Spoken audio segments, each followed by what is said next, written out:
Okay, the underside plane, of course, refers to the underside of the box. Remember, head's like a box. We have the bottom of the box. The underside is a deceptive and tricky series of planes, but at its most basic, it's essentially a shelf. The jaw kind of juts out of the neck like an open drawer or something.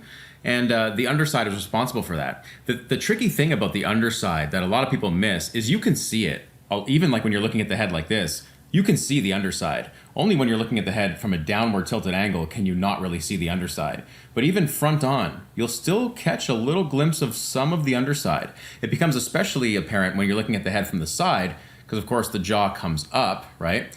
And when the jaw comes up, we're exposed to more of that underside. Also, the fact that this plane does have a bit of an angle to it means that it's going to be evident from many different perspectives. So we'll look at that. We'll look at it from a simple standpoint. We'll also look at how it wraps around the neck, these little plane changes in here. Very, very misunderstood plane of the head that is really of critical importance. So let's get to it. So the thing about the underside, like I mentioned, is it shows up often. Even in this seemingly neutral profile view, the underside of the head is apparent, this plane here. And right there is where a lot of people make a mistake. They'll forget about that underplane and they'll just kind of do this, like the jaw meets the neck in this kind of straight head sort of way.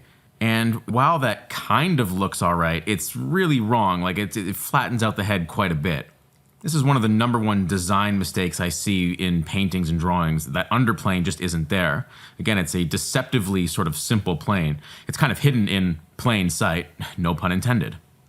Looking at the Asaro head, the thing both of these diagrams have in common is that we're looking slightly up at the head in both cases. Again, the handy line to follow is the zygomatic bone there. If it kind of points upward diagonally, that means you're looking up at the head. You can also map out the box, if this is like the corner of the box, you have this sort of action here happening, looking upwards at the box of the head. Same thing here. We're looking up at the head ever so slightly. And when you do that, you're bound to see this bottom plane. It's got a beautiful sort of triangular shape to it. And the main thing I'd like to remind you of is that the mandible is subcutaneous along its entire bottom edge. Remember, the mandible being this bone right here that wraps all the way around the skull, forming both sides of the jaw and the chin. This angle gives us our first glimpse at what this plane looks like, or what it's shaped like. If I just quickly traced this plane and just brought it over here, you can see it's kind of this triangular sort of shape. Now it's in perspective here, but in general it's this triangular / boxy hybrid that kind of maps out the underside of the head. This diagram gives us a pretty clear view of what that triangular plane looks like when it's more or less straight on. Well, there's still perspective here, but let's just take a look at this. Again, the subcutaneous parts of the skull, starting from the break in direction right here, follows the mandible, slight change of direction we looked at for the side of the chin, straight for the front of the chin, and again mirrored on this side. There's the subcutaneous part, and because of that, you can basically just draw a line through it to represent the overall plane change from the front and side part of the box to the underside of the box. And then I like to think of the underside as kind of like a shelf or a drawer. Like, think of pulling a drawer out of the chest, it comes out straight and you've kind of got this straight sort of plane. Now it's not perfectly straight. It recesses further back here and comes forward here. So, it's kind of this sort of action, ever so slightly tapered. And this generally lines up with the planes. If I just kind of mapped out that cheekbone / chin, front plane of the head, and then with the jaw being the side planes of the head, the underside, kind of lines up. Like this would be the side of the head, this is the other side of the head, and this is the front of the head. These planes all kind of match up. Going back to the Asaro head diagram, you can see why the plane is not just flat, why this point is deeper this way and this point is in the front. It's because our neck is not just a flat cylinder. Our neck has anatomy. There's the thyroid cartilage there and things like that. The neck is not really part of this lesson. I'm focusing on the head in this lesson, but in general, you can see on the Asaro head, we have some basic planes of the neck mapped out here. So of course, it stands to reason that the underside of the head has to follow the plane changes of the neck itself. So again, mostly it's triangular, but you do have this sort of perspective going on where this point is further back in space than that point.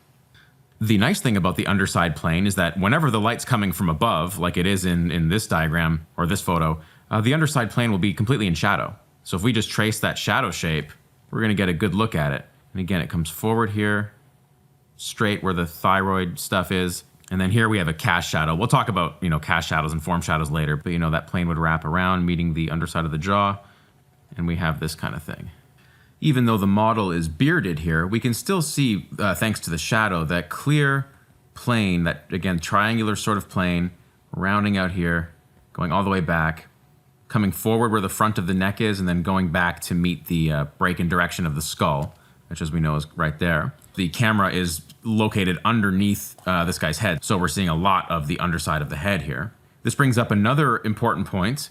The width, the thickness of this plane is much greater here at the front, where it extends out to the chin, than it is here. In fact, the whole thing kind of tapers pretty gracefully. If you start at the midpoint of the chin, it's longest there, and then it just progresses shorter and shorter and shorter. Again, longest here where it goes to the chin, and then shorter and shorter and shorter, to the point where the underside plane ends, which is basically right where the jaw changes direction. This is where the underside begins. Now, it never really tapers to a hair-thin point. There is, even at its smallest point there is still thickness.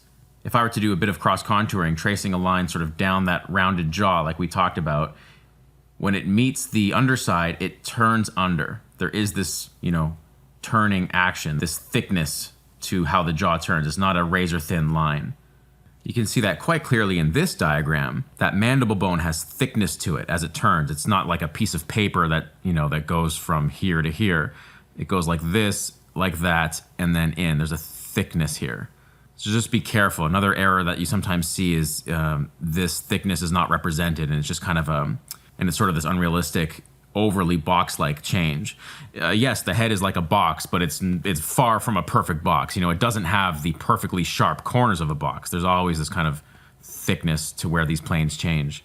Probably the closest we get to a really sharp edge is up here in the temple, which we talked about. That's a pretty fine change right there. But even that will have a little bit of thickness. Anyway, getting off topic. This diagram reinforces how handy that underside of the mandible is. It's all subcutaneous. We have that front of the chin going in this direction, side of the chin going in that direction, the jawline, a slight change in direction from that. Then, of course, it matches on the other side of the head. Be careful with perspective here. This is a plane that should be studied carefully so you can understand what perspective does in each different view. Again, that's your homework. But yeah, keep in mind where the thyroid cartilage is up here, basically this sort of boxy plane here. That underside plane will come forward to meet it, and then it tapers back to meet the change of direction in the jaw, but still has thickness even way back here. Then it has the most thickness up here.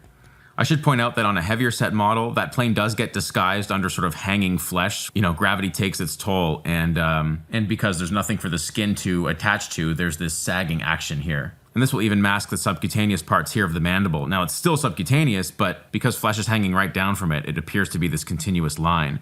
However, the mental protuberance of the chin usually still will jut out, and the person's chin will still be obvious. This person is neither thin nor overly thick. Also, he's older, so you have some of this, natural effects of sagging skin that happens to all of us. But that subcutaneous mandible is still there. And, this is in shadow, it's a little hard to see it, but especially in the light, we can trace the subcutaneous mandible underside there. And because this camera is below the eye line, as I'm tracing, thanks to the zygomatic bone there, let me just trace the cheekbones down to the front of the chin, this side as well, being careful to observe the knowledge we've gained already. Down here to the bottom of the mandible where it meets the front plane of the chin. And then we have this kind of shelving action coming up front to meet the thyroid area and then ducking back a little bit in space. Again, this is foreshortened, so it's, it's only a little bit. We're seeing this from the front view. And coming back to meet that change in direction of the mandible right there. And of course, the same thing happens on the other side of the head. So we have this subtle, yet still noticeable underplane of the head. Again, it's very common to miss this plane because you don't always expect to see it. We tend to think that, it's the underside of the head, therefore you don't see it, but it's very common to see this plane. And what's tough about this plane is unless you're looking directly underneath the person's head, which you almost never are, it's almost always foreshortened. So this is that deceptively simple plane that is very worth your time to understand and study. So just to do a few drawings here, maybe the first thing we can try is getting that underside of the mandible, which we know subcutaneous. It's this triangular shape, pretty easy to draw. some basic perspective lines in. We know the jaw is a side plane. We know this is the front plane of the head. Other jaw is also a side plane. This will allow us to kind of block in our cheekbone rhythm. Going down to the front of the chin, this would be that kind of, this would be that sad face rhythm right in here. We know these planes meet the thyroid / front of the neck area. And then it's in perspective, so it's a bit foreshortened, but this does go back a little bit and then meets the mandible right where that change of direction occurs. And the mandible will go up like this. We're looking at such a localized section of the head here, so it does help to throw in some values. Let's map in the side planes first with the value like this. And then with an even darker value, we'll get that underplane, the underside of the head. Again, this plane is usually in shadow because usually the light's coming from above. We can even get the side plane of the chin here if we wanted to. Always helpful to do some cross contouring. Just go down the jaw, get that thickness there, and then in. Again, down this side of the jaw, thickness there, and in. And this is a solid piece of geometry that is a good understanding of how the planes of the head are working. If we wanted to gesture down the front plane of the neck, we could, just to continue that down. We'll talk about the actual neck connection to the box of the head later on. Let's try a lower 3/4 view. I'll just block in some basic perspective here. Again, it's always helpful to get the front plane of the chin moving into the side plane of the jaw. Because it's subcutaneous, it's always going to be there. We'll get that angle of the jaw here where it breaks, changes in direction. If we want, we can kind of map out that front plane of the head meeting the cheekbones. We know these two planes point up to different degrees. We can even kind of map out the chin itself here if we want. Let's trace the mandible around to the other side of the head. Let's get that front of the neck right in here. Let's get a quick center line. It's a very foreshortened head, so the center line will come down like this. We'll get that front plane of the neck, maybe a little bit further back than that, maybe over here. And then trace this plane up, foreshortened on the other side, and the neck comes down. Give this plane a bit of a value. And then deal with the back of the head, which we haven't talked about yet, but the neck will connect somewhere in there. If this plane feels too small, you can always just edit it, right? Feel like it needs to be more of a shelf, especially in this perspective, where we're seeing more of that underside. Just do the requisite cross contouring to make sure I get that full sense of form in there. How about even more of a profile view? This is the front of the face. The chin represented here. I'm not going to draw the chin, I'll just draw that lower point. I kind of landmark where it's always nice to landmark sometimes. Let's get that angle of the jaw turning up, again respecting that angle.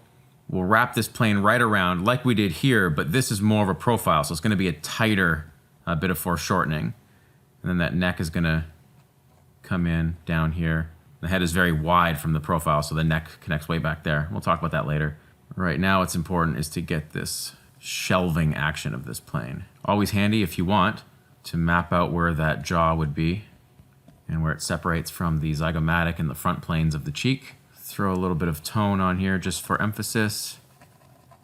A little bit darker at the bottom because it's turning way under as it's turning more aggressively underneath. And we'll even throw in a little cast shadow in this one. I'll talk about that stuff later though.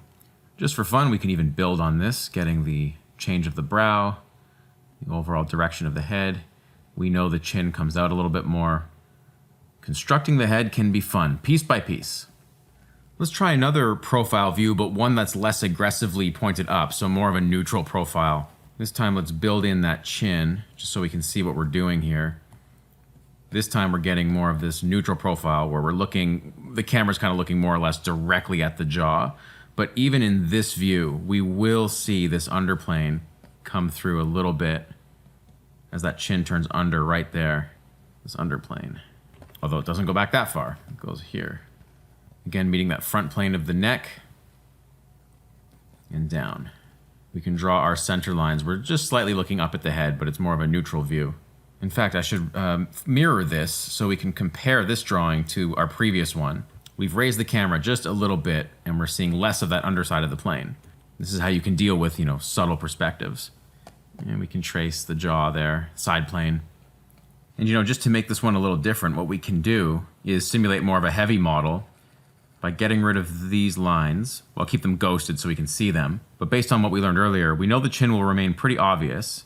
The flesh kind of drapes from this point. and it comes down. If it's a saggy, sort of fleshy effect, it'll come down here, and instantly we get a heavier looking model. Of course, this neck will be also softened. It'll just soften itself right into the neck. And we probably won't get much information, plane change information here. This will be more or less a smooth kind of line. And when this happens, the sagging skin forms its own plane changes, and we get this sort of thing. All right, that should do it for the underside. Let's move on now to the features of the face.